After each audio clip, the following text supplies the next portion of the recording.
안녕하세요. 의료기기 취업스쿨입니다. 먼저 이 영상을 보는 분들은 대부분 RA, 즉 레귤레토리 어페어, 인허가 직무에 관심이 많은 분들일 것입니다. 실제로 취업을 하게 됐을 때 하게 되실 업무일 의료기기 인허가 내용을 매우 쉽게 요약해 보여드리겠습니다. 먼저 의료기기 인허가 프로세스는 회사의 의료기기가 시장에 출시되기 전에 식약처의 승인을 받는 절차입니다. 원래 의료기기 허가를 하기 전에는 의료기기 개발이 끝나야 하겠죠. 개발이 모두 끝난 뒤에는 허가 신청을 하게 되는데요. 물론 이전에 식약처의 의료기기 여부를 확인해야 합니다. 의료기기가 아닌데도 굳이 허가 신청을 할 필요가 없기 때문입니다. 의료기기로 판정을 받겠다는 것은 식약처의 관리 관할에 들어간다는 것입니다. 이것은 매년 생산실적 보고 등 어떤 면에서는 귀찮은 점이 있기도 하거든요. 그럼 의료기기 정의가 어떻게 되는지 알려드리겠습니다. 이것은 법제처에 들어가서 확인하실 수 있습니다. 제2조 정의 1, 2법에서 의료기기란 사람이나 동물에게 단독 또는 조합하여 사용되는 기구, 기계, 장치, 재료, 소프트웨어 또는 이와 유사한 제품으로서 다음 각호의 어느 하나에 해당하는 제품을 말한다. 다만 약사법에 따른 의약품과 의약예품 및 장애인 복지법 제65조에 따른 장애인 보조기구 중 의지보조기는 제외한다.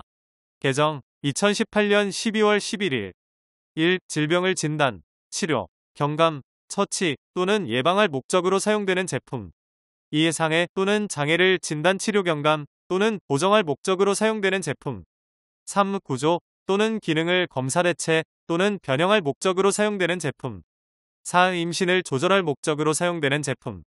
그 후 식약처의 확답을 받아야 하는데 식약처가 얘기해주는 허가 기준이 있습니다. 그 기준에 맞춰 각종 기술 문서나 임상시험을 준비해야 합니다.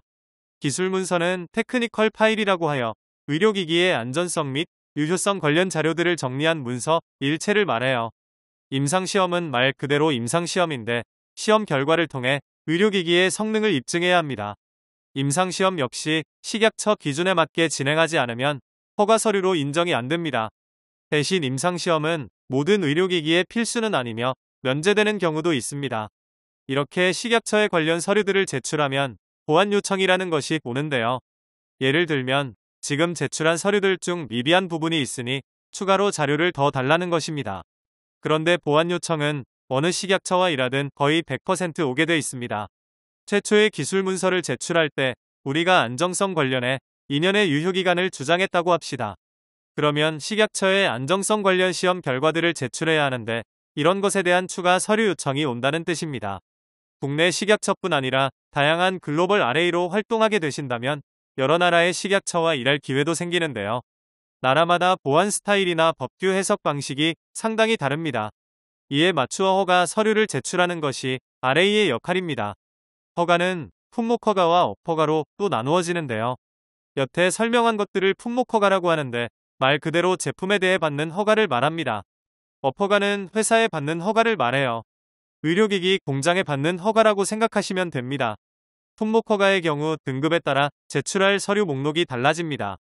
국내 식약처 기준으로 1등급부터 4등급까지 있는데 4등급이 가장 제출 서류가 많고 1등급은 적은 편입니다. 또 여기서 잠깐 사실 허가라는 말 자체가 잘못된 말이긴 합니다. 허가에도 종류가 정말 많고 용어도 나라마다 다르거든요.